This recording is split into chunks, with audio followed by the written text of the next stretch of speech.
Welcome to Football and the Kitchen Sink. Get ready for in-depth conversation from the world of high school, college, and pro football, plus some insight about the rest of the world. All this, along with some fun and humor along the way. Pull up a chair, grab a coffee or a beer, and join us. It's Football and the Kitchen Sink. Here are your hosts, Coach Schuman and Coach DePascali. Yeah, man. Oh, let's get after it. On the boringest week of the year. The worst week of the year. In football. We got to get some excitement going.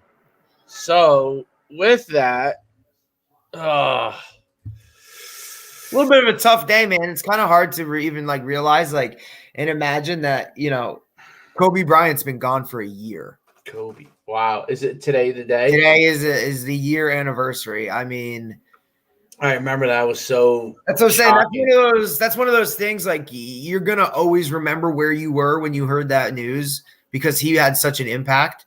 And normally I would say yes, but after the year we've just had, right? Could you imagine that happened, and then it basically all this other stuff just kind of overshadowed it, But I mean, it's still. We should have known right then and there that this year was going to be terrible. Yeah. That set the tone for this entire year. They took our man Kobe out, man. The Mamba. Unbelievable. Great story. I mean, he's just a great story in general, The fact how he grew up, the whole thing. He grew up overseas as a military kid. Basketball was just kind of his release. He was kind of one of those last guys to come into the league directly from high school, no college whatsoever. And just. It wasn't the last. I think LeBron might have been among the last class. You're right. Because remember, there was that trend, though. That was a trend for a while. I'm going. I like that. I never had a problem with that trend. I never had a problem with it. If you're good enough, go. My thing on basketball is the one I'm done is oh God. John Calipari, man. I mean, he perfected it. I mean, it was kind of crazy the other day. I actually saw if you had one and done in football, you'd have players going too, just in that time. I think football is just different. You're not physical enough yet, but they would be going. I'm telling you, they'd still be going. Because now, absolutely. But I mean, it's a little different with football. You're an 18-year-old kid playing men. It's like I kind of reference it like putting a freshman in a varsity game. Not some of the players that are in college now as freshmen. Right? I mean, it's crazy how some of this stuff has evolved. But some of these guys could look at guys like LeBron, Kobe, Kevin Garnett was one of those guys that just made that jump. What NFL? What college play? They used to say back when I was a kid that if they had the ability to come out of high school, and back in basketball, you wouldn't even know his name, but Moses Malone was famous center. He came right out of high school. 76ers, right? Yes. Yeah, he came right out of high school. And they used to say, what NFL player could have played right out of high school? And you know what everybody said guy who could have did it? I don't know if you know. You're talking 70s, 80s here. So this is see, I was thinking like a Herschel Walker. They didn't say him. No. You know what they said? Even though obviously he was pretty physical, but they didn't say it. They said Earl Campbell. Yeah. They said Earl Campbell was a man as a freshman. Could you imagine trying to tackle that guy?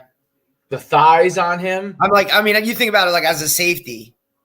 Oh, boy, I got to deal with this guy one-on-one. Always you're big as a safety, one-on-one in space with anybody is tough. But a guy like that could shift you, but is probably going to run you over. You know what I mean? And it's, what do I do? I just got electrical shock in my ear. So that's all right. Maybe it'll keep you from yawning today. This will keep me from yawning right here. Like, think about it. I always thought about it because it was my era when I was playing, like having to tackle Reggie Bush in space. Oh, yeah. You know what I mean? Like, I could always picture like him running a stretch play, getting the ball, and me as a safety rolling down, to fill the alley. Gives you the wiggle. Oh boy. You know what I mean? Like, what do I like? And you talking about a wiggle, you're talking about he could jump over you, he was one of those guys too. Like, here we go. The best wiggle of all time, Barry Sanders. Come on now. Could you imagine that? No one has wiggle like that. The Detroit Lions literally eliminated certain guys' careers because they were so bad. Barry Sanders, Calvin Johnson. These guys. Matthew Stafford, although he's been there a long time. I've heard a rumor today. Where do you think Matthew Stafford is going to go? I don't know. I just heard there's 12 quarterbacks that want out. Matthew Stafford to the Patriots. Whoa, that would be a good one. Matthew Stafford could go to the Patriots, Troy. See, a lot of people, I think, see him just transitioning right to the Indianapolis. They say the Colts are right there. They're a quarterback away. Phillip Rivers came in for a year. Great job. But kind of at the end of the run, you put Matthew Stafford in there, he's going dome to dome. So he's still playing inside. And he's got some weapons with Dome to dome, New England? No, I'm saying if he went to the Colts, that's the number 2 team that you're hearing is Matthew Stafford to the Colts. Put him with Frank Reich. Interesting. Deuce Staley has left the Eagles and will be part of the new Lions staff. Deuce Staley has left the Eagles. Interesting. Well, he didn't get the head job, and then the guy they brought in is obviously not his guy. Can you explain to me what the Cap Football Academy is? Is that like a JUCO? What is it? I don't know. They're playing Sussex. What's the name of it? So it's a JUCO. I guess it's down here. They're playing in Manasquan. What's the name of the team? Cap Football Academy? Never heard of it. I never heard of it. Now, we were talking East Coast Prep a couple weeks ago, right? One of my former players at Mount Olive is going there for a year. That's a prep school, I believe. Yeah, that's where who's going there? One of my former players from Mount Olive. That's where what's his name went last year. That's where Makai went. He was Morris County player, offensive lineman of the year. He got all that stuff, but I was kind of, prep school or JUCO is kind of the route that some of these guys are taking. And I don't think people really understand the difference. So maybe you could go into that a little bit and just kind of explain the difference between a prep school and a JUCO. Well, a JUCO, just as a little bit of information for some of the people prep that school, you don't lose that. It's basically another year of high school for high school. So you don't lose a year of eligibility at the collegiate level, whereas every year that you're in junior college, you do. Right. So if you're a JUCO, you're basically playing your freshman and sophomore year, and then you're going to transfer to a school and play your junior, senior year. Right? Correct. Whereas a prep school, you JUCO, basically extending your high school, and then you can go into a college as a freshman. Correct. Right. And who would you say? I think you're going to say the same one I do, because I don't think there's many up around here JUCO schools. As far as kind of local, you would think Lackawanna Junior College, correct? Yeah, local would be Lackawanna, absolutely. I know now. Now Sussex County College has recently started a JUCO team, and this will be their first season up and coming. So I think that's another option for guys that are kind of around here if that's the way they want to go. But they need to understand that if you're playing JUCO, you're losing years of eligibility. I think some guys get confused with that. A lot of guys in JUCO are there to kind of improve their grades.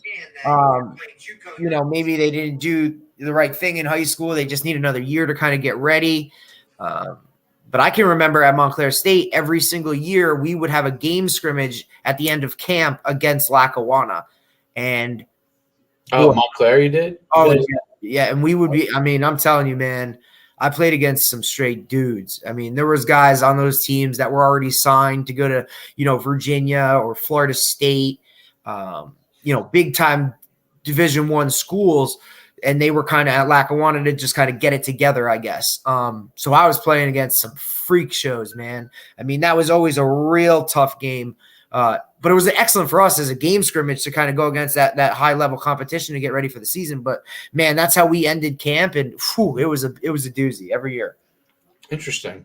Mm-hmm. And they were good enough. They were good enough to. I guess they'd have some D1 and guys. listen, there was always probably about 90 to 100 kids on that sideline for on their sideline. Oh man, how many would you guys have on a season? Well, the NJAC conference itself, Division III conference, has a cap.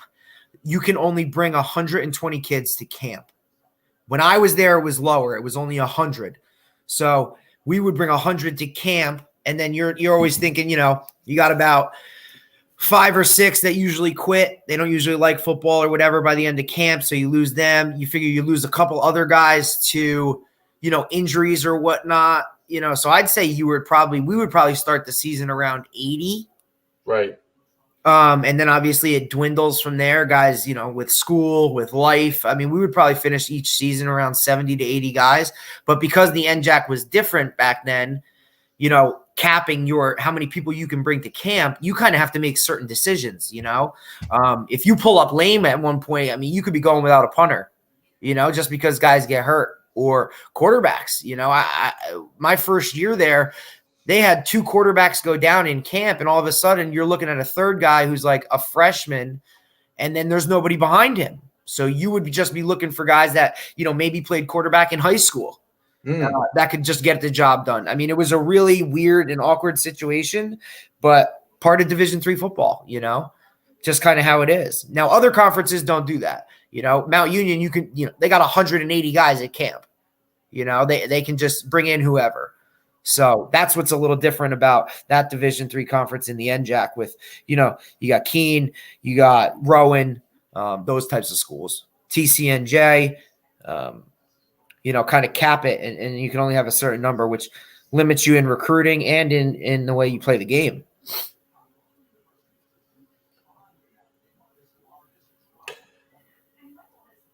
Yeah, no doubt about it.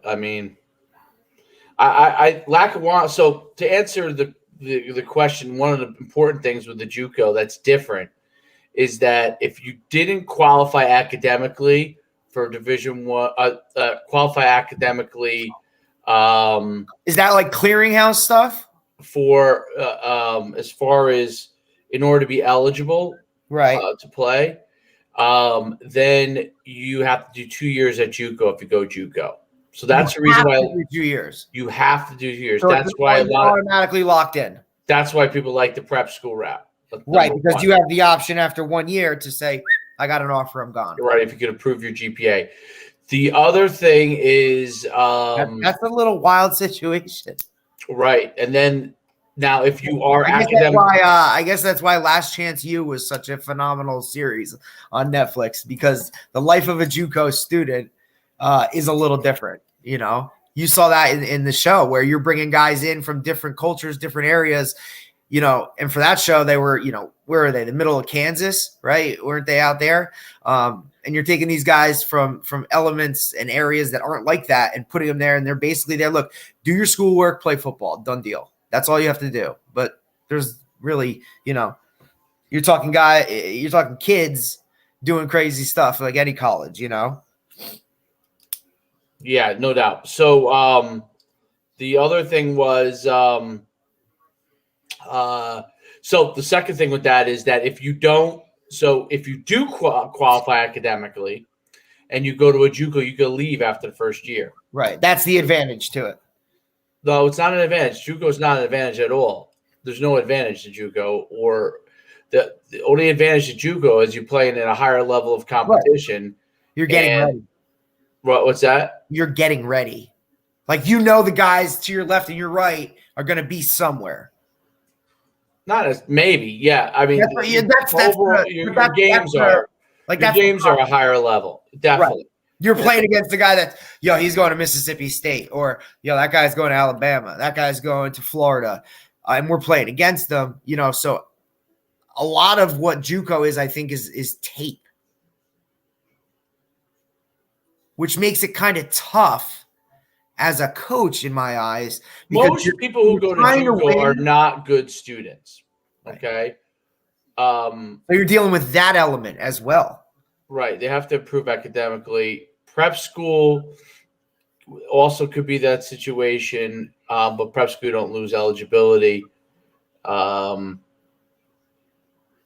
not a fan of prep school if you already have an offer, or if you I don't have a good enough offer thing. Right, I'm going to go there to try and get something better. I don't think that changes very much. If you're going to reclass, you need to do it earlier. So you think as a sophomore or a junior in high school, that's the time to reclass? The only time you go to a prep school is these guys who got to improve their grades. For JUCO, you go there if you maybe are a late bloomer. If you're that kid that doesn't turn 18 until Aaron Rodgers would be a good example. I believe what's his name from Buffalo did the same thing. Josh Allen, maybe. Yeah, maybe. I don't know. I mean, I think Wyoming was his only offer, man. Yeah, it's a risk. So here's my question. Troy becomes this whatever freak show. Okay. But he doesn't have enough offer. Do you send him to prep or JUCO?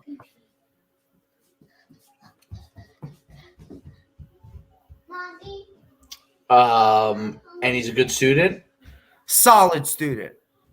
Neither. He's really good in math, but he doesn't like books. Neither. You send him right to college. Go. Right, go to college.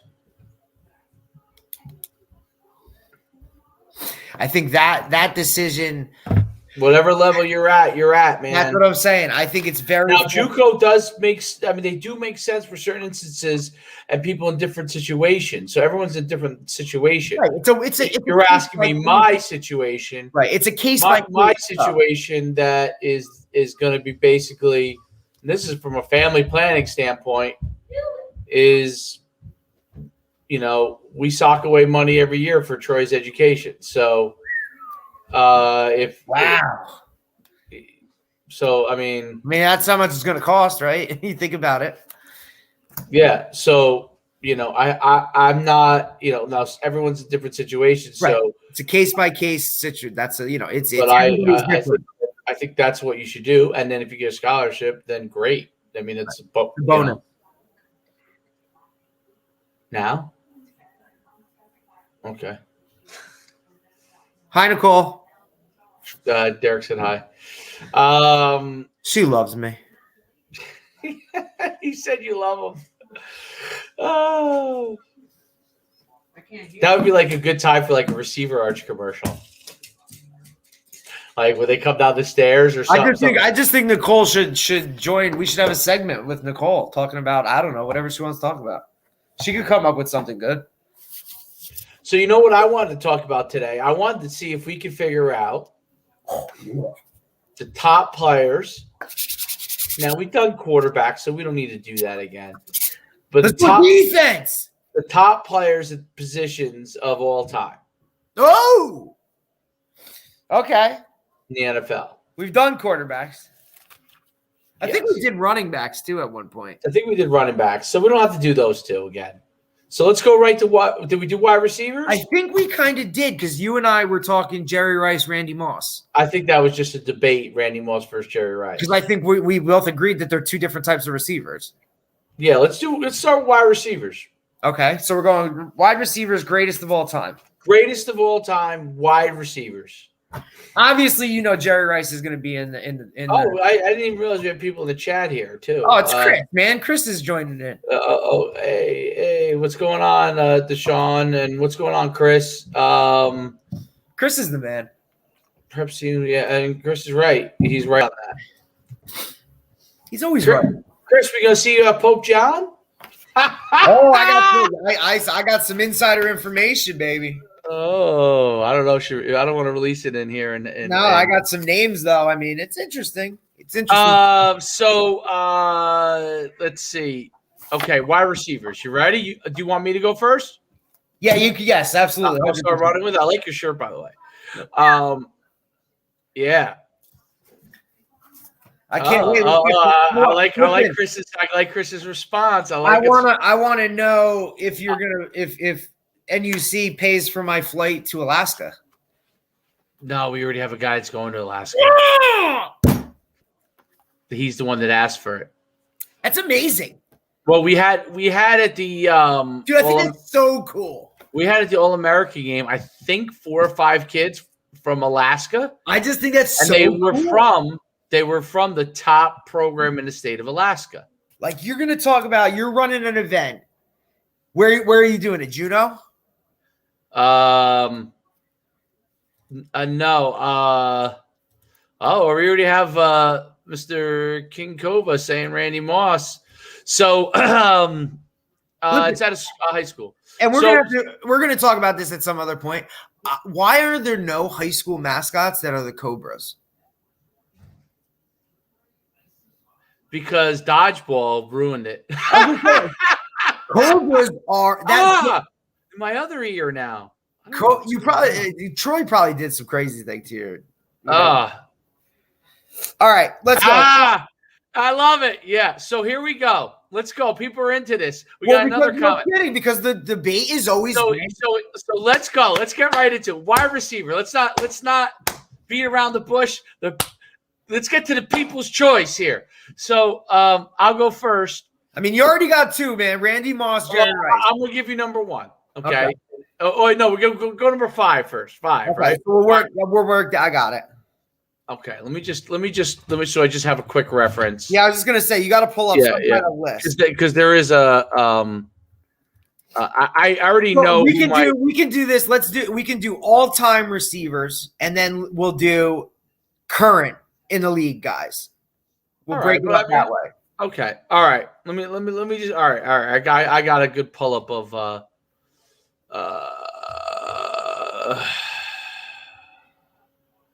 Let's see. Another one. Warlock Maine says Rice, no question. Right. All right. So we're gonna go. That's two for Rice already. All right. I'm gonna go. I gotta pull something up then. All right. I'm gonna go with number 5. Okay. You ready? Okay. Go ahead. Okay. Some people aren't gonna know who these guys are. That's all right. This is what we do. Okay. Number 5. Dude, some of these guys are so gonna get lost. Number 5. Go ahead. Don Hudson. Okay, I have no idea who that is. Green Bay Packers, played in the 30s and 40s. Okay. Just to give you kind of an idea of how far ahead of his time he was. He had 99 receiving touchdowns. It took 40 years for anyone to surpass it. Okay. That's pretty good. All right. So I think he's got to be number 5. Got it. A lot of old timers have some other guys on there. I don't think any of those guys could have played in the modern game. The only guy who I think, if you kind of put him from the old time here, is Don Hudson. Okay. He had so many catches. If he wasn't good enough to be on the outside in today's game, they would have put him on the inside. Great route runner, blah, blah, blah, blah. He was kind of the Babe Ruth of receivers back then. Man, there's some guys on this list, bro. Okay. All right. So there you go. So that's number 5. Got it. Go. Okay.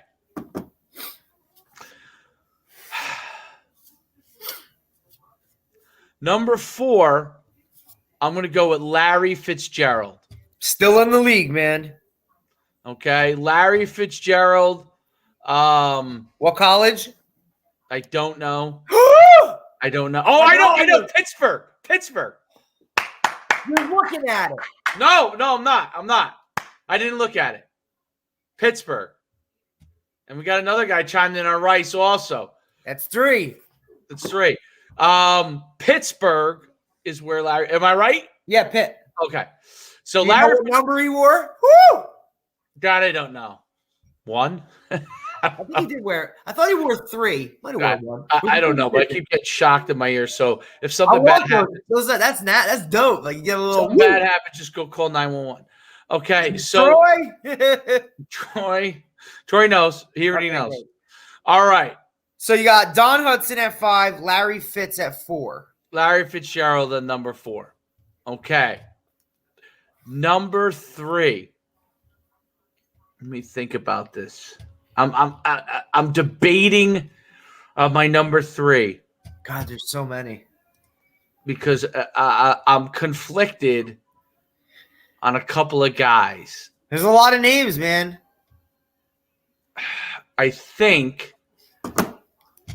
This is good. All right, I'll tell you who my candidates are for number 3. Come on, let's go. All right. Stop looking stuff up. Well,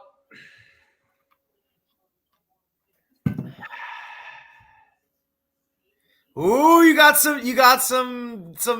I'm gonna go with a guy that no one's gonna think is you number got some 3. blowback on the comments. I'm gonna go with someone that no one thinks is number 3. Do it. It's your list. Larry Fitz. T.O. is a pain in the butt. He's definitely better than him. T.O. had at his best, maybe could do things that a lot of people couldn't do. But on a consistent he underachieved. You can't be in the top 5 if you underachieved. Is T.O. better than Keyshawn Johnson? Yes. Keyshawn Johnson was good, but Keyshawn, like T.O. could outrun you. Keyshawn really couldn't outrun you. Keyshawn top 10? All time? Is Keyshawn top 10 all time? Or is he like 11 or 12? So. I think you got guys like... He's like 11 or 12. All right, well, who's 3? No one's going to like this, but this is why I think... That's not what this is about. Michael Irvin. I like it. He's on my list. Michael Irvin is number 3. Okay. I'm not putting him 3, but he's on my list. Michael Irvin made big plays, could stretch the field. Big hands, right? Huge hands. Was easily the best receiver of his era. If he didn't break his neck, he probably would have played for another 2 or 3 years. Okay. And he played for the U, which just makes it all the more better. Okay. Number 2. And you're going to know both of these. Yep, this is where it comes down. We had this kind of debate. Yep. Number 2 is Randy Moss. Okay. Which means number 1. Right. Number 80. Right. Randy Moss is number 2. Here's what Randy Moss was. Randy Moss was a better version of a little bit better version of Michael Irvin. Like a little more speed. Bigger. I don't know if he was bigger, but he was taller. Yeah, right. He was taller, longer. A little bit faster. I don't know if he had better hands. Randy Moss every once in a while would drop something. T.O. not even in the top 5. No, he's not in my top 5, man. He's not my top 5 either. But I love Randy Moss. He was exciting. I loved him when he was at Marshall after he got thrown out of 2 other schools. And then monster schools. And I love that he's from West Virginia. I love that, meaning that he comes from the tiniest town ever, and that his quarterback in high school is Jason Williams, the basketball player. White chocolate. What do they call him? White chocolate? White chocolate. Okay. He's got white boy tattooed across his knuckles. Does he really? Yeah. I told you. He was my guy in high school. It's based on a lot of things. It's also based on champion. Number 5. No one can take any. Megatron. Megatron I liked a lot, but he's top 10. Listen, man. Megatron, Theo, I'd put Marvin probably Harrison top 10. But is Julio Jones better already? No. Okay. Well, we're not even on that. So number 2 is Randy Moss, and number one is Jerry Rice. Championships, number of catches, and ahead of the time. And I'll give you one of my big factors. Okay, in the top 5. Larry Fitzgerald gets in not just because of production, but longevity, which is amazing. Like, he's still producing. Yes. And for me, he's played every spot. You can put him in the slot. Yes. You can put him outside, and he's still doing that. You know, you never saw T.O. come from the slot. And then the 3, no. He did play a little. You never saw Randy Moss in the slot. You didn't need to. He didn't need to go in the slot. One-on-one. The three. So the 3 guys, like Alex says, the only guy I got right was Jerry Rice. The three guys. So number 5, Don Hudson, Jerry Rice, and at number 1, and number 2, Randy Moss. And I might even say number 3 with Michael Irvin. All the 4 of the 5 guys I chose were all way ahead of their time. Absolutely, they did something. They changed the game. Don Hudson. Nobody who's on this list is even going to know who he is. But if it takes anyone 40 years to break someone's record, you're doing something right. That's pretty good. That means he stopped playing at 45. Just to give you an idea, that means 1990. Okay. So, and then the second, obviously Michael Irvin was ahead of his time as far as being able to do everything as a receiver. And then Randy Moss, the ability to stretch the field. He was the first guy that could stretch the field all the time and then also catch a lot of balls. See, if you go back to Bullet Bob Hayes for the Dallas Cowboys back in the 60s. That was his name. Bullet Bob Hayes, who was the Olympic champion, by the way, in a 100-meter dash, ran 9.9. Bullet Bob Hayes could stretch the field, but he wasn't a great pass catcher. So, that's why someone like him didn't make the top 5. And then, obviously, Jerry Rice, unbelievable receiver, unbelievable longevity as well. He caught more balls before anybody else did, so on and so forth. And his longevity. That's it, man. So, who if you were starting a team, who are the guys you want to have? Would you start a team and put T.O. on that team? No. Would you put Keyshawn on that team? No. So, all right, go ahead. Top 5. You're 5.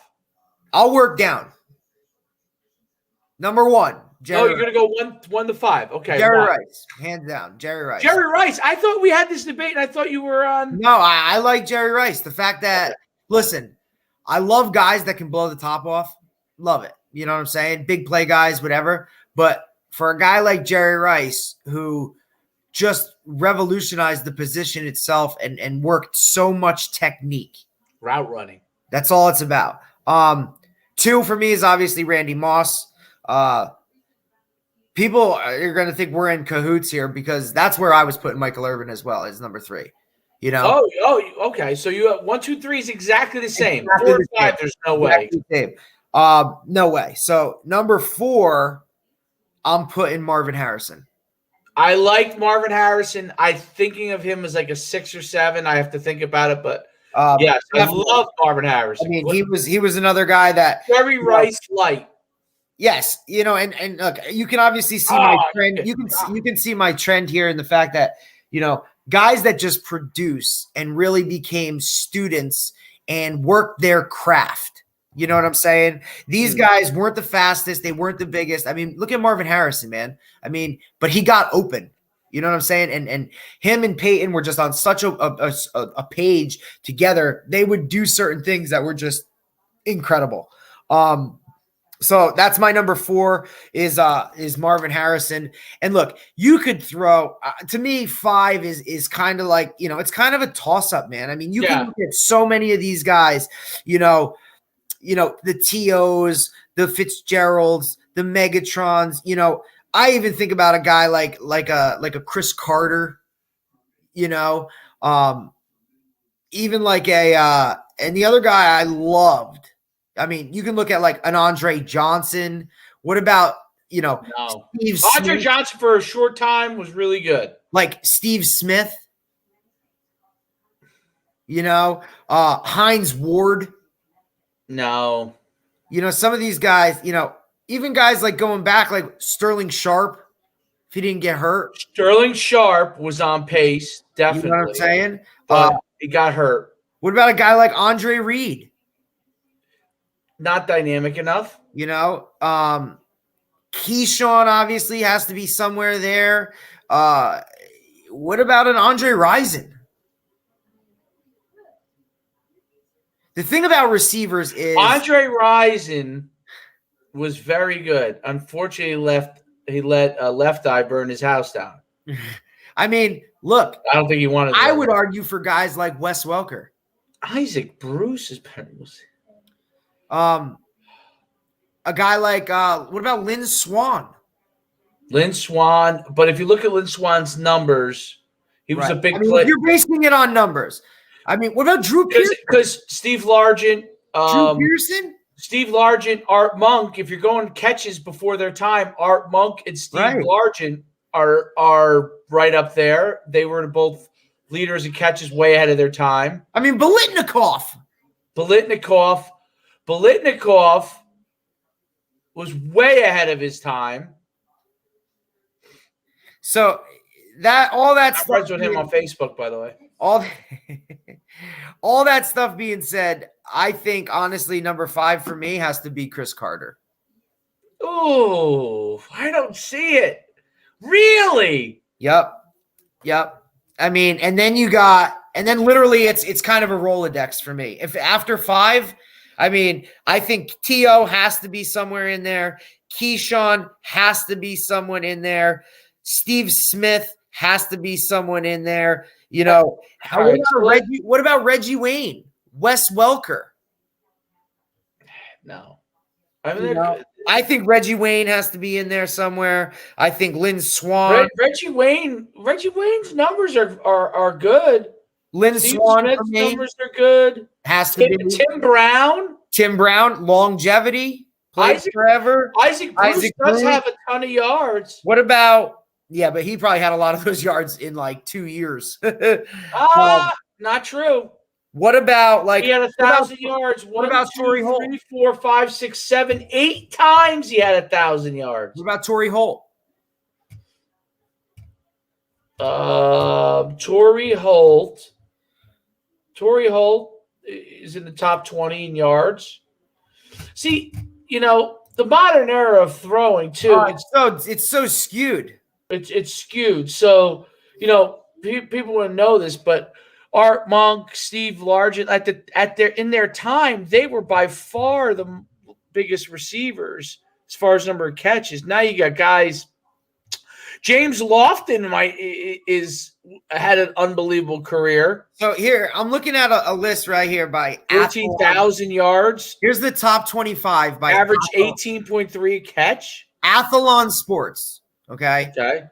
Top 25. We'll just go through it. Number 25, Lynn Swann. 24, Sterling Sharpe. 23, Reggie Wayne. 22, Steve Smith. 21, Isaac Bruce. 20 is Andre Johnson. 19, Hines Ward. Andre Reed. 18. Raymond Berry, 17. Raymond Berry was great. Tim Brown, 16. Marvin Harrison, 15. Michael Irvin is 14 on this list. Wow. Okay. Fred Biletnikoff, 13. James Lofton, number 12. Here's what I thought was so impressive about Charlie Joyner. He was great. 11. Lance Allworth, 10. He was great. Lance Allworth's great. Art Monk, 9. Chris Carter, 8.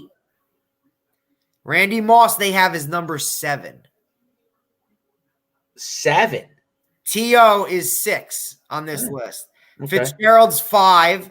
Hudson 4. Calvin Johnson is 3. Calvin Johnson. Steve Largent is 2. Jerry Rice is 1. Steve Largent is 2. They have him as number 2. 200 games, 819 receptions for 13,000 yards, 100 TDs. That's a lot of TDs. He held every major receiving record when he retired and was the first player to catch 100 touchdown passes. Yeah. I mean, he was great. I debated Steve Largent. Michael Irvin. So I'm gonna give you my only issue with Michael Irvin in my top, having him in my top 5 and making him number 3, was he didn't score a million touchdowns. Okay, so let me give you Michael Irvin's. He didn't play long. He played 11 years. Okay. And the only reason he didn't play beyond that is because he had the neck injury. Otherwise, he would have still been going. All right, here we go. Michael Irvin. This was his stats in consecutive years from 91 to 98. 99 was when he got hurt. Got it. 91, 93 catches, 1,523 yards. 92, 78 catches, 1,396 yards. 93, 88 catches, 1,330 yards. 94, 79 catches, 1,241 yards. 95, 111 catches, 1,603 yards. 96, 64 catches, 962 yards. The only reason he didn't break 1,000 is because he was hurt for 5 games. Okay? He only played in 11 games that year. 97, 75 catches for 1,180 yards. 98, 74 catches for 1,057 yards. And next year he broke his neck in the 5th game, and that was the end of his career. So we have pretty damn good. In the chat here, it's another one says Rice, Moss, T.O., Fitz, Largent. Rice, Moss, T.O., Fitz, Largent. All right, let's look at T.O. T.O.'s pretty impressive. Don't count his time with Seattle. He did have 153 touchdown catches. Hey, I guess I just have a problem with T.O. because of and maybe we are shafting T.O. Okay? How about one name we haven't mentioned for a while? T.O.'s consecutive years numbers. You ready? But every year he ends up being a problem somewhere and he gets moved out. But his production, San Francisco, 67. Actually, I'll start his second year. 60 catches, 936. 67, 1,097. 60 for 754. 97, 1451. 93, 1412. 100 for 1,300. 80 for 1102. 77 for 1,200. Then he threw a 47 in for 763, only in 7 games, whatever happened there. 85 for 1180 with Dallas, 81 for 1355 with Dallas, 69 for 1052 with Dallas, 55 for 829, 72 for 983. Basically got worked out of there because he was a pain in the butt, not because he wasn't good enough anymore. So pretty impressive consecutive years there. Listen, I think a name that is always going to be forgotten for whatever. How about Ocho Cinco? For a while, Chad Johnson was the dude. What's that? Ocho Cinco. Chad Johnson. For a while, he was the guy. Yeah, you know about Megatron? Ocho Cinco. Oh, Ocho Cinco. Not even in the Chad Johnson's 36th in yards. I mean, he's not even in the ballpark. He did kick an extra point. He was a great receiver. How about can we look at Wes Welker's numbers? Wes Welker's numbers. It's the Schuman eye. Some sort of controversy. The Schuman eye. Is he swinging? Something along those lines. Okay, so Wes Welker. He's not listed in yards. Unless I'm missing him. Wes Welker. Where do you go to college? Wes Welker, Texas Tech. Guns up.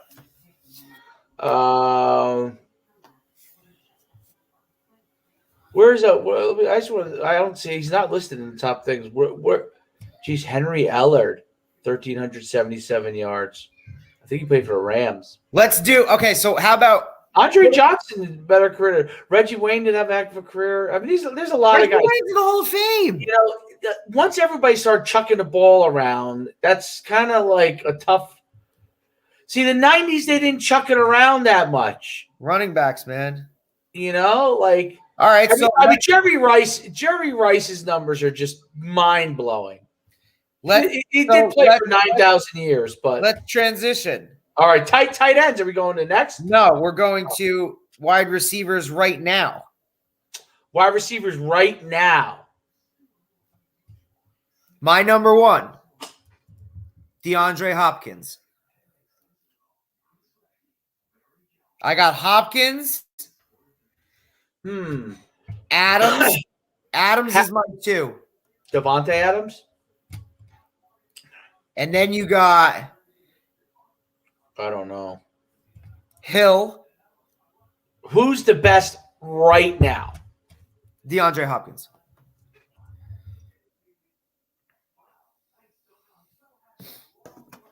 $100%. All right, Hopkins all the way. So all right, give me a list. Hopkins who? Hopkins, Adams, Hill, Mike Evans, and then Julio Jones.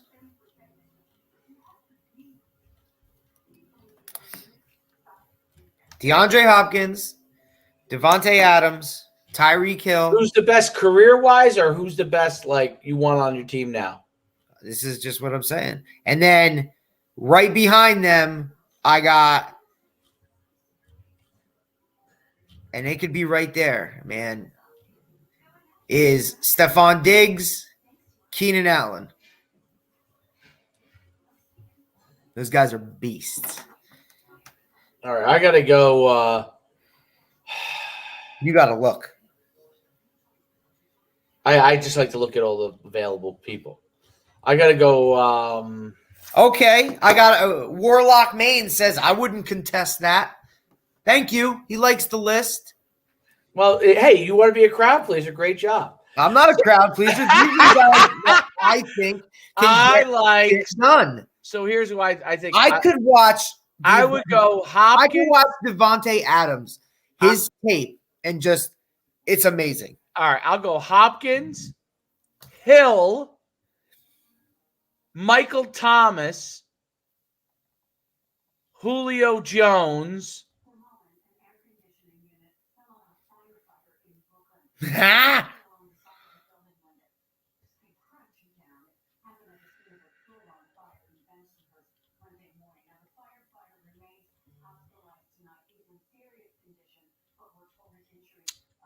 Adams runs better routes than Mike. Justin, one of our chat guys, Don. Justin Jefferson's gonna be the guy. He's gonna. I'm gonna go as far as what they've done so far. I'm gonna say Mike Evans. That's my 5. Yeah. I just like Hill's explosiveness. I don't think you don't have Adams on your list. I have him 6. Don, I think Justin Jefferson is going to be 7. Justin Jefferson's going to be 8. Diggs 8. Diggs is right there, man. I'm telling you, like I could easily put Diggs in that. Diggs, I think is 8. You know, let's Keenan see. Another one says Hopkins, Adams, Diggs, Hill, Julio. Yep. I think a lot of. I think it's. I definitely think it's easier now to pick certain guys. Yeah, but yeah, I mean, because you kind of have right there too is Amari Cooper. He's close. You know who I really like? Who's like nobody? Jarvis Landry, bro. Jarvis Landry is great. He's just consistent. Is Odell in your top 10? Uh-huh. The last couple of years he hasn't done much. If you asked me 2 years ago, he would have been. Ever since that game against the Carolina Panthers, where he lost his mind against what's his name who was covering him, and he just lost. It's been downhill for him since that game. And I was there at the game, and I watched him just – I've never seen a professional lose their mind like that. It was something to experience, that's for sure. But, yeah, so our lists are pretty consistent, other than the fact that my number 2 isn't even in your top 5. I think we both agree. We both agree on Hopkins, obviously. That guy's just a freak of nature. Tyreek Hill, he's up there, obviously. I mean, you see him every single week doing it. I think it'll be really exciting in the Super Bowl to see Hill and Evans on. I like Tyreek Hill's TikToks with his girlfriend. Hilarious. So glad I'm not on TikTok. Yeah, I can only imagine. Is Julio Jones trending down, though? Did I put Julio Jones in my top 5? Number 4. Yeah. You got Michael Thomas in there, and he basically played the entire year hurt as hell. I like Michael Thomas. He literally was getting like 5 surgeries done as soon as the season ended. Julio Jones is probably towards the end.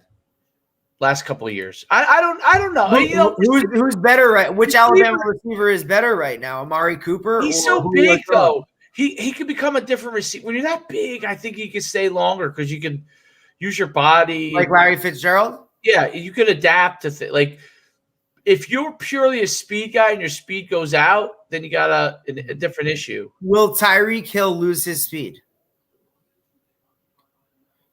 Will Tyreek Hill lose his speed? Is Tyreek Hill? He's got more speed than anybody. Is he still Tyreek Hill in 3 years? Yes. He's not going to lose his speed for a while, unless he gets injured. Injury, you never know. All it's going to take is one torn ACL, knock on wood. All right, so current receivers of all time. And current receivers right now and top receivers of all time. Let's go to tight ends. Ooh, you want to go to the big daddies? Yeah, since we're on the kind of receiver guys, the tight ends. Tight end position has changed. Tight end position has changed. That's what makes it tough. Like, are you going to put Mike Ditka on this list? I think Ditka, it might be. I am going to pull up. I'm going to confess. Like Kellen Winslow? Like, I'm going to pull up a top. Me too. What other I don't think I can name all-time tight ends.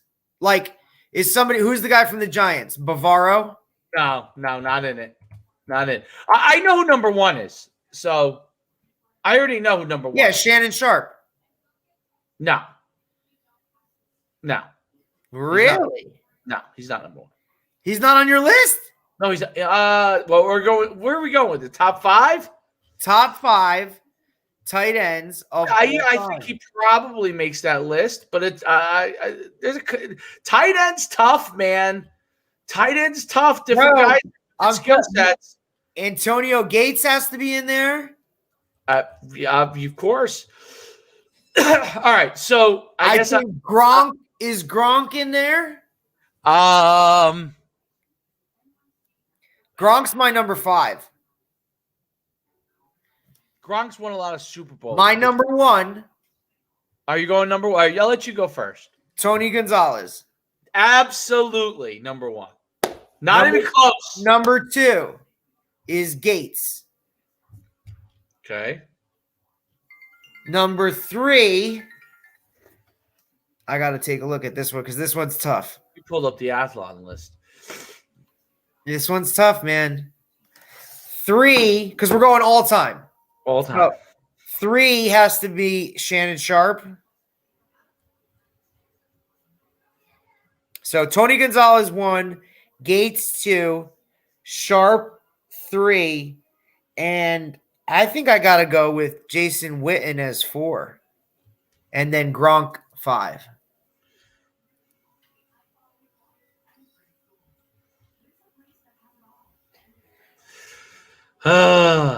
Okay, I'm gonna stick with my theme, guys.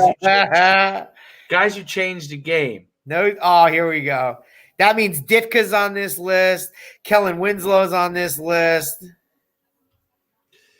Gonzalez is your number one. I'll let you go. You go. Go ahead. I see the smoke coming out of your head. I don't know if it's your earbuds or if it's actual thinking. Okay. Number 5 is Ditka.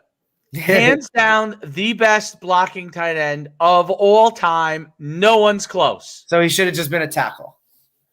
But still had 43 touchdowns in a time when you never threw the ball. Right. I get it. Mike Ditka was an animal. Got it.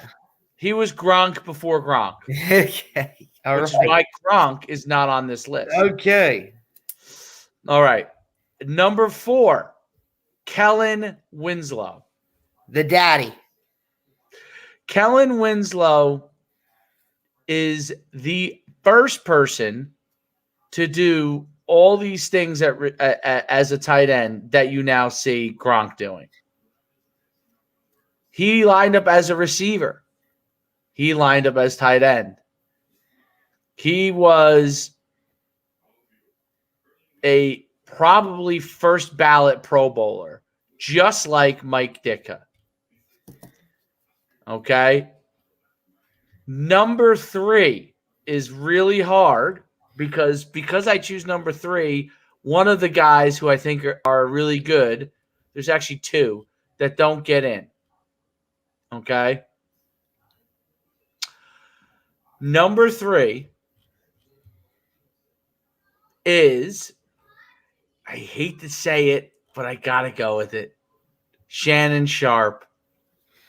Who was that? Sharp was your what? 3. Who was 4? 4 was Winslow. 5 was Ditka. Okay. 2 more, buddy. All right. So 3. Shannon Sharpe was such a big mouth. Yeah, he was so good, though. He literally was like a receiver. Like, I mean, he was on a team that didn't throw that much, and he had a bazillion catches. So, I don't know. I mean, he won, 2 Super Bowls? Yeah. 8-time Pro Bowler? That's probably more than any of these guys. And the fact that he won one with the Ravens. Yep. Number 2, Antonio Gates. Yep. Production, I would say, is the biggest thing with him. And then you got the big daddy number 1. And then number 1, to me, it's Tony G. It's not close. You know, he is the best tight end of all time. It's not close. And he was actually a great blocker as well. Hell yeah. He had them long arms. I mean, he was just physical. You know, that's what made him so effective. He was a great receiver, and he was a great fact blocker. that he was like a great person. He's a great, yes. Great human being. Antonio Gates wasn't a great blocker. Excellent receiver. I shafted the Gronk, who I am a fan of. I shafted Ozzie Newsome. He didn't get in there. 3 being Shannon Sharpe. I just think Shannon Sharpe was Kellen Winslow part 2. And then Kellen Winslow part 3 was Antonio Gates. And now Gronk is like is kind of like Gronk is more like a Gonzalez / Ditka / Ozzie Newsome. You know what I'm saying? Yep. So like that style. Shannon Sharpe is like the Kellen Winslow style. Good enough blocker, strong, but great receiver. Kellen Winslow, great receiver. Was a decent blocker at times, but his receiving was unbelievable. And then I told you, Ditka was the best blocker of all of these guys, but he was an unstoppable receiver. I mean, I'd like to see people today, tackle him. What guys about like are we shafting like a Jeremy Shockey? Guys who didn't make the list, no. John Mackey. You're not a Jeremy Shockey fan. He was pretty good for a little while. Kellen Winslow Jr. No, with Kellen Winslow Jr. No, I mean Jimmy Graham. Jimmy Graham is probably in the top 15. Jason Witten's probably top 10. Bavaro. I didn't think of him top. Here's no. one. Here's one for you. Ben Coates. Ben Coates was very good for. I'll give you two guys that are. I'll give you one that I thought you were going to name. Who? Jay Novacek. I like Jay Novacek. He was great. He was a great receiver. He's definitely top 15. Dallas Clark, I like. Keith Jackson was a great receiver. I don't know how long he lasted, but he was great. What about Mackey? Do you know where Keith Jackson went to played college ball? You see, here's the thing. You got to look at some of these trophies and what they're named after, and those guys probably should be on the list. Mackey was great. He revolutionized tight end along with Mike Ditka. All right, so now let's transition. Let's go current tight ends. Current tight. Well, no, I know who number one is. Who's that? Are you kidding me? Travis Kelce. Okay, but I want to know your two. Zach Ertz. That's we're matching up right now. Number 3. It's not. This one won't be the same. You know, it does hurt that I didn't put Jay Novacek in there as a Cowboy fan. That's what I'm saying. That's why I thought like that. But I just know his numbers. I know he didn't last that long. By the way, Jay Novacek was a national level decathlete. And do you know where he went to college? I don't know, bro. Wyoming. Zach. You're on 3. You got Ertz. You got Kelce at 1. Ertz at 2. Kelce 1. Ertz at 2. Gronk. Well. Wow, if you're gonna do that, then that's really weird because we'll be lined up. Yeah, I think Gronk 3. Oh my God! Look at us on the same page. All right, so now 4 and 5 is tough. No, I think 4. My 4 could easily be 3. If not, he may be 2. Kittle. Yeah, George Kittle. He's my 4, but could easily be, I think, a 3 or a 2. That mustache alone puts him up a couple spots. I'm gonna give you a fifth. The fifth guy. My 5 is gonna shock. You won't pick who I have as 5. Well, I don't know. My 5. Well, I would agree with you with Kittle at 4. Also, I'm in agreement on that. My 5 is someone that probably people don't have. My 5 people definitely don't have. Mike Gesicki. Are you serious? How are we lined up? Literally 1 through 5. You have Mike Gesicki? Swear to God. No way. I've loved him, not just because we now live where he's from, but I've followed him at Penn State. He was a freak of nature at Penn State. He went into the league, little adjustment period. You know what I'm saying? Now year 2, 3, he's starting to get it. Watch out because he's going to be right up there with those big dogs. I'm telling you right now. And I think you're always on the same page as me. I like here. So let's see. Anthony McKinney played tight end in the league, and his son went to Dartmouth, and he played with me at UConn. I see he liked Mackey. What's up, Anthony? Yep. It's if you can catch balls and block, which is definitely. Listen, I'll tell you right now. Todd Christensen, who Warlock had Todd Christensen, which he was unbelievable. Todd Christensen. You know what? I might have had that wrong. Maybe Todd Christensen was Wyoming. Jay Novacek was Wyoming. When you lean that way, you go out of the screen. Yeah, I know. Am I out of the screen right now? No, you're good. I'll just let you know. Jay Novacek played at. Let me see if I'm right. Was I right? Wyoming college ball. Jay Novacek, Wyoming. I was right. I'll tell you something. Where did Todd Christensen play? He was a big guy in the 80s. Remember him? No, I don't. But I don't know if there's a better position than tight end. Todd Christensen played at Brigham Young. Because you get to smash the hell out of somebody on one play, and then the next one, you could be catching a ball for a touchdown. I agree. It's a cool position. Keith Jackson, Anthony, we love. See, Keith. remember. He wasn't in my top 5, but let me talk about Keith Jackson for a second. Are we talking like Keith Jackson, like the announcer? No, Keith Jackson. You know where he played? He was a 3-time All-American college. Is he the announcer guy? No. You know where he played at? I don't know. Brigham Young. They announced the guy is Caucasian.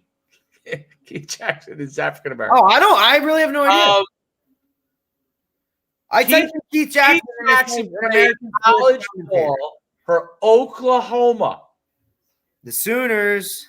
He was 3-time All-American, and he would catch like 12 balls a year. Do you know what they used to do with him? This is how good he was. Jackson. This is how good he was. You know what they used played for Philly, Miami, and Green Bay? Great.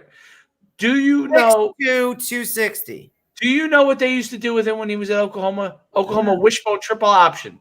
Do you know how they would get him the ball sometimes? They handed it to him. He ran the reverse. He ran the reverse. He was a tight end. Like that cut play, right? Where everything's flowing one way and then bam, that comes back this way. He would run the reverse. So his last year was 96 with Green Bay. He was 6'2", 260. First round pick. Yep. He won a Super Bowl. Yep. 6-time Pro Bowler. Yeah, that's pretty big. That's pretty darn good. And he could block. So he had 441 career receptions for 5,283 yards and 49 touchdowns. Better stats probably than Ditka, but Ditka was just a little bit ahead of his time. That's why. That's a big boy. 260 catching passes. He was great. There's a lot of guys that Little Rock, Arkansas. Is that where he was from? Yeah. I love Wikipedia. I'm trying to think of Jason Witten had 13,000 receiving yards. And he's still playing. Is he still playing? Yes, he was on the Raiders.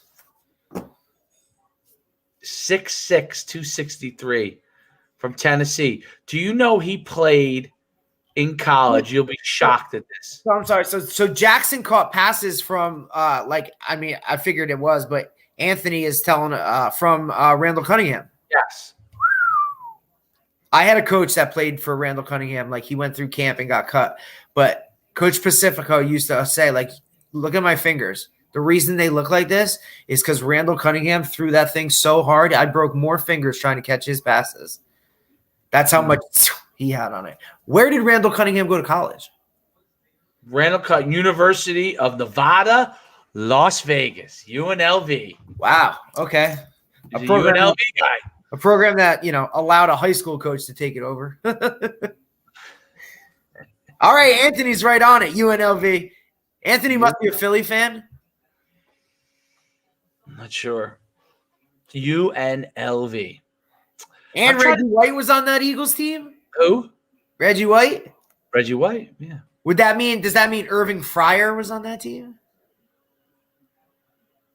Listen.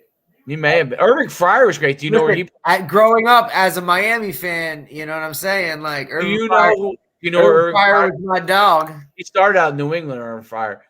He's definitely not an Eagles fan. He says hell to the no. Do you know where Irving Fryer played his college ball? No. And he was like Keith Jackson. Didn't catch a ton of passes, but averaged like 30 yards a catch. All right, Matt Dangler. He played at Nebraska. Which I've seen a lot of reports lately. If anybody wants Scott Frost, this is it, bro. Like, really? Yeah, he lost another, I guess, big time guy to transfer, and he's on the hot seat. Like, this is gonna be it. They may pull the trigger on him after this year because that's his home. Don't matter, bro. This is Nebraska, bro. Get Frost. He should have just stayed at UCF and just lived in Disney. He was on his way to being a legend. Yeah, he blew it. Well, I think those are pretty good lists, dude.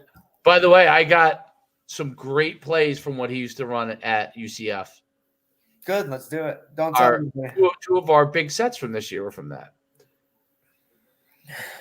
It wasn't Nebraska night. No, Irving Fryer was 80s Nebraska. Irving Fryer was the same time probably that Keith Jackson was over at Oklahoma in that same time frame. So the Super Bowl is Kelsey versus Gronk. Have as much a role though. I'm just saying. You got everybody's going to be talking about Mahomes Brady, Mahomes Brady, Mahomes Brady, Mahomes Brady. Oh, Frost. He wasn't 95. No, Frost was like Nebraska 90. Lawrence Phillips. I think Frost was the I year want to after. say 96, 97. Yeah, because Tommy Frazier was 95, and then Frost was after. Frost was right after because Frost was the backup. Right. That's when Lawrence Phillips punched him in the face. Climbed it. Lawrence Phillips says, nothing will stop me from getting into this apartment right now. Yep, he climbed, he scaled it. Oh, and he made it. He got him. He got him. Are you talking to my girl? Boom, lights out. Like, yeah, I don't know what the situation was. But Well, rest in peace because he ain't around anymore. no, it's a sad story. And who was the coach? Warren was the coach? He was so good. He was so good, man. Listen, he's like a who was better? Who's the bigger bust? Lawrence Phillips or Maurice Claret? Maurice Claret. That was brutal. You know what? Maurice Claret would not, if he just stayed, he wouldn't have been a bust. Because if he came out so early and he wasn't ready, like, he played against Lawrence Phillips. What number did Maurice Claret wear? Played against the Claret. What number did he wear? 20? Dan Marino. He was 13? God, that freshman year he had was ridiculous. I remember what Lawrence Phillips wore, 5. I thought he wore 1. Wasn't he 5? Single. Oh, no. 5 was Tommy Frazier and 1 was Lawrence Phillips. You're right. Wow, you got me on that one. Who would you rather tackle? Jerome Bettis or Mike Allstott? Played against LP, but Claret was a bigger bust. Agreed. I'm sorry, what'd you say? Who would you rather see in the hole? Right? Nice. You make a nice scrape, you fill. Jerome Bettis or Mike Allstott? As a linebacker, I'd want to meet whoever is in the hole, but I would say stop. This is not a personal thing. I'm just saying. Who's harder to handle? Dude, both of that. They're both tackling either of those dudes. I think Jerome Bettis. Tackling either I think of those Jerome dudes. Bettis. Jerome Bettis.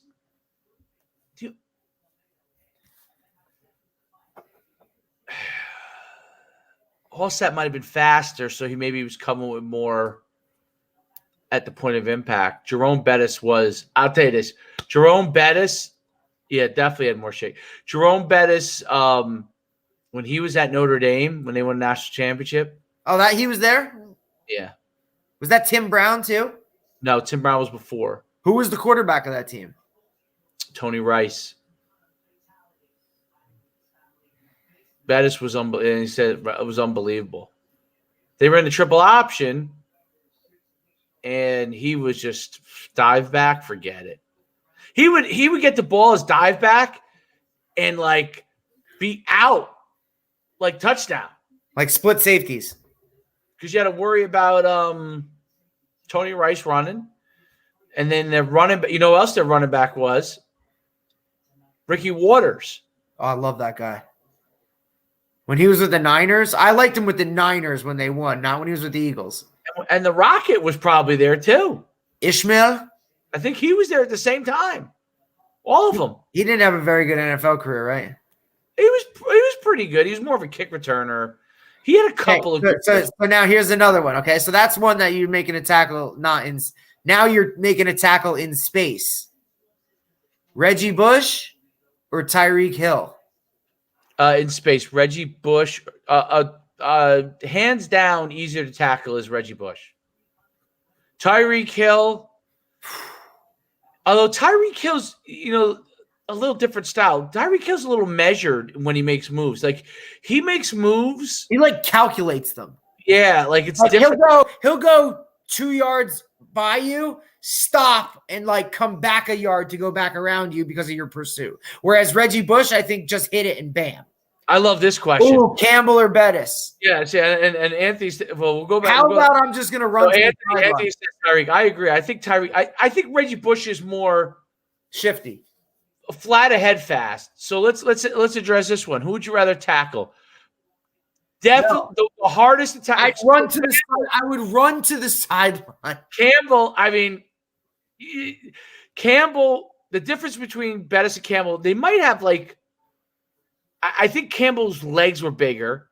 And then the other thing was Campbell was faster. So that point of explode, like he was like physics. He was like a legit 10-4, 100 meter. You're like talking physics, man. You're talking size, motion. You know what I'm saying?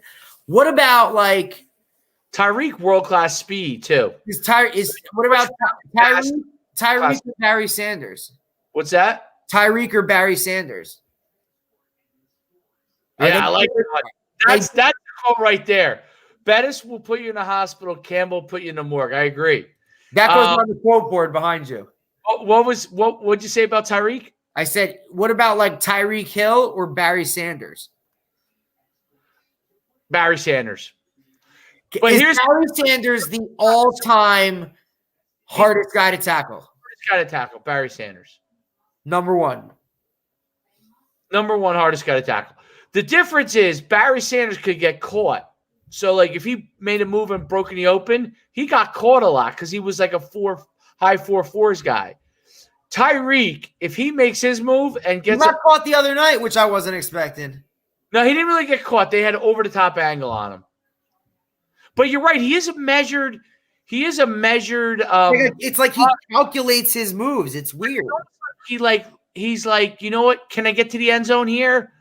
No. Okay, let me get as much as I can. Like he's thinking. Yeah, he does. He's so fast. That's probably why he could do it. Like when he jogged down on that block, I mean, he just tried it out. He was pro jogging. He was pro jogging, waiting for the pictures to be taken. You know, it's crazy. But I think that's the best running back. We talked about this. What did we do? Did we do a top 5 running backs? Yeah, we did. We did. A lot of love for Barry, man. Another one says Barry Sanders would snapped ACLs. Yeah. I mean, he was just. Oh, Anthony says best running back be OJ. OJ had great speed. The juice. OJ had great speed, good moves. He was on the USC 4x1 relay that set the world record. So we both agree Barry Sanders, hardest player in the history of the NFL to tackle. I would say yes. To get your hands on, probably the most difficult of all time. And then Earl Campbell, if you switch gears. We did the top 5 running backs. Who did I said, what did I say? Did I say Jim Brown number 1? Or Barry? I said, I think it was Barry, Jim Brown, but you had Emmett on there. Oh, yeah, I have to have Campbell was on there. Did I have Campbell? I think I had Dickerson. I definitely had Dickerson on there. Is Eddie George top 10? No. Maybe yardage-wise. Best college back of all time. That's a good one. I like what Jim Brown.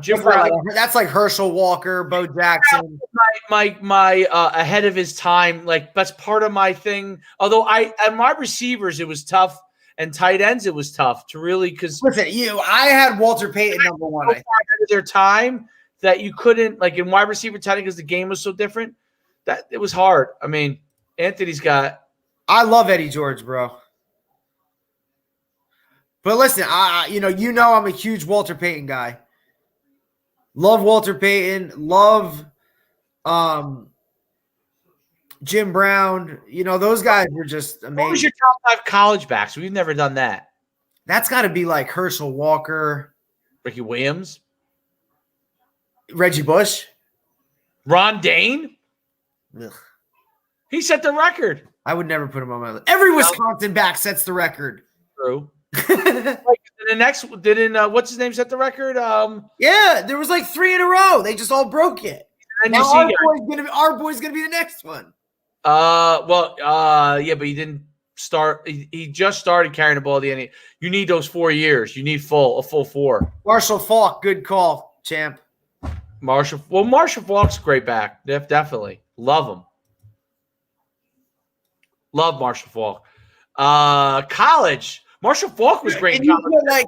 But you look at all those Miami running backs. They weren't very good in college. The most dominant college back of all time, I would have to say Herschel Walker. Yeah, because nobody, it was just whatever. Bo Jackson.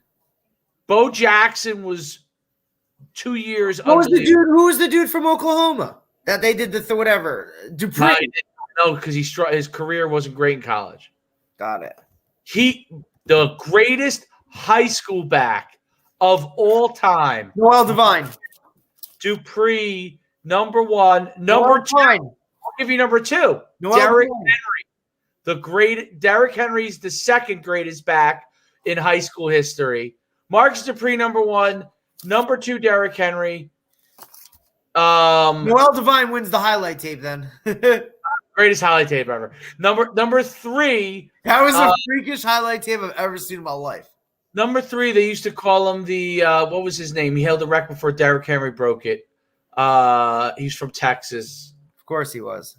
He went to what was his name? He still holds the record. He probably didn't go to Texas. No, he went to Texas A&M, played for Bear Bryant. You have to have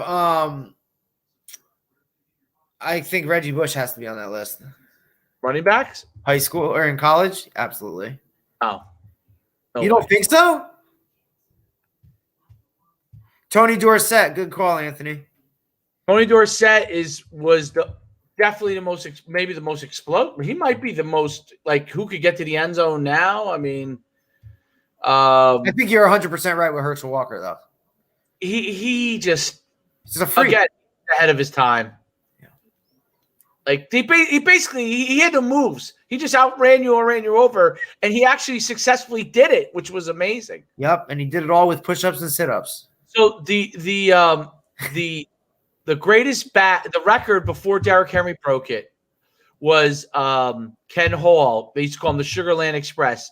Here's his crazy story. So obviously, Bear Bryant coached at Texas A&M first. That's where he got the Junction Boys. Junction Boys. Hall went to Texas A&M. If you can make it through that, you're a god. So just like the mistake that Barry Switzer made with Marcus Dupree, where he was overly hard on him, and they needed to be loved up. Marcus Dupree couldn't handle it really. Right, he freaked out. And I'm friends with him on Facebook too. I think Marcus Dupree. And he Coach Schuman. I think he probably would say he wasn't mature enough at that time, right? And then to handle that stuff. And then you would also say that, you know what, Barry Switzer would not have treated 10 years later. He would not have treated, in the 90s. You wouldn't have treated Mark. No, you don't treat guys. Come on, man, no way. But obviously Bear Bryant back in the 50s, 60s, 50s. What about Eddie George in college or he ran Ken Hall? What about Warwick Dunn? They said Ken Hall was of his time was the greatest running back. The guy who won the Heisman Trophy, David Allen Crow. Davis. He won the Heisman Trophy. Ken Hall was his backup. He said Ken Hall was the best back he'd ever seen. It's just that his relationship with Barry Sanders, Thurman Thomas. Yeah. What are we talking? College here? Yeah. College. Falk in college had 6 carries for 4 TDs, Anthony said.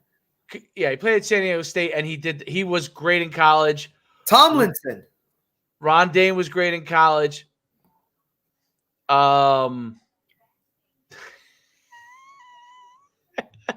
Is that like an inside thing? Yeah. We had a running back that was really good, but just wasn't fast. Who, Conley? No, Conley was fast. Conley was fast. They did not give Conley a fair shake. Isn't it frustrating when you look back? Because I can look back at my teams and say, I'm talking about his senior year. He didn't get a fair shake. He should have gotten a bit more. I can look back and say the exact same thing about certain guys that I played with. Like, this guy was really, really good and just didn't get a shot. He had an odd style of running. Okay, and if you were to watch his style, it would not sync with what you would think a back style should be. But he was physical, fast, and he was difficult to tackle. But anyway, that's not here or there. It was, and Anthony's right. We did have so many good tailbacks. I mean, we had so many good tailbacks that in today's day and age, we would have moved some of those guys to receiver. It's like slot. Holtz ended up doing that after I left. You could have moved some guys to slot. Could you have moved some guys to tight end or H-backs if you used them? Well, we had fullbacks, and I'm sure some of those guys could have went and played defense. Probably.